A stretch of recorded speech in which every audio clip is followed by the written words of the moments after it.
नमस्कार, मैं प्रद्युमन जोशीला, हरियाणा प्रदेश का एक नौजवान नेता जो निरंतर हरियाणा प्रदेश के अलग अलग इलाकों में जा रहा है, अपनी पार्टी को भी मजबूत कर रहा है और आम जनमानस से जुड़े मुद्दों को भी उठा रहा है।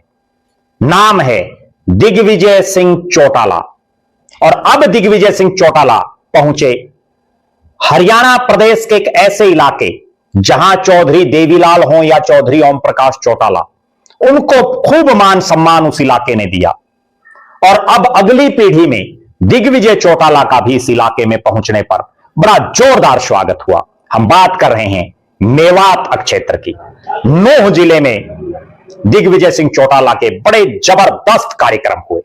नूंह जिले के फिरोजपुर झीरका विधानसभा क्षेत्र के गांव रीगढ़ में जननायक जनता पार्टी युवा विंग के प्रदेश अध्यक्ष दिग्विजय सिंह चौटाला का ग्रामीणों ने बड़ा जोरदार स्वागत किया।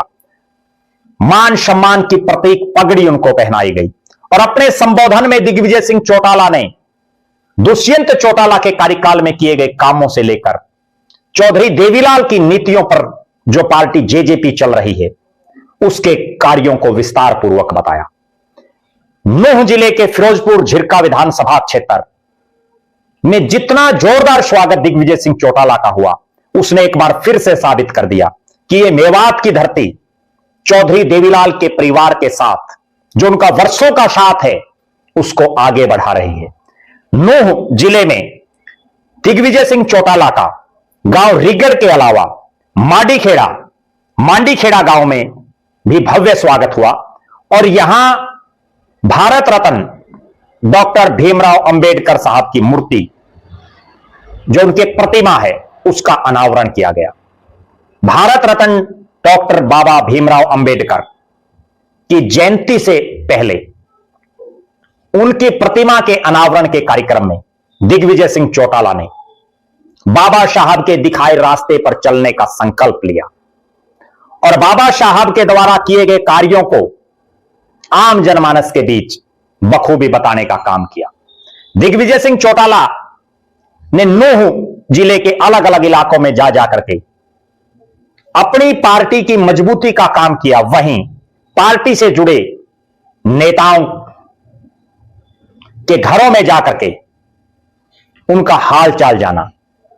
दिग्विजय सिंह चौटाला जिस तरह से पिछले 18 महीनों से, यानी 2024 के विधानसभा चुनाव के बाद से निरंतर प्रदेश के अलग अलग इलाकों में सक्रिय हैं।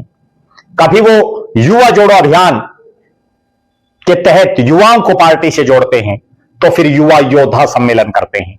अब छात्र संवाद कार्यक्रम उनके हर यूनिवर्सिटी में चले हुए हैं और बीच बीच में जब भी उनके पास समय होता है अपने इन कार्यक्रमों के इतर, तो वो निकल पड़ते हैं हरियाणा के किसी भी इलाके में और वहां उनको सुनने के लिए बड़ी भारी तादाद में इलाकावासी मौजूद रहते हैं।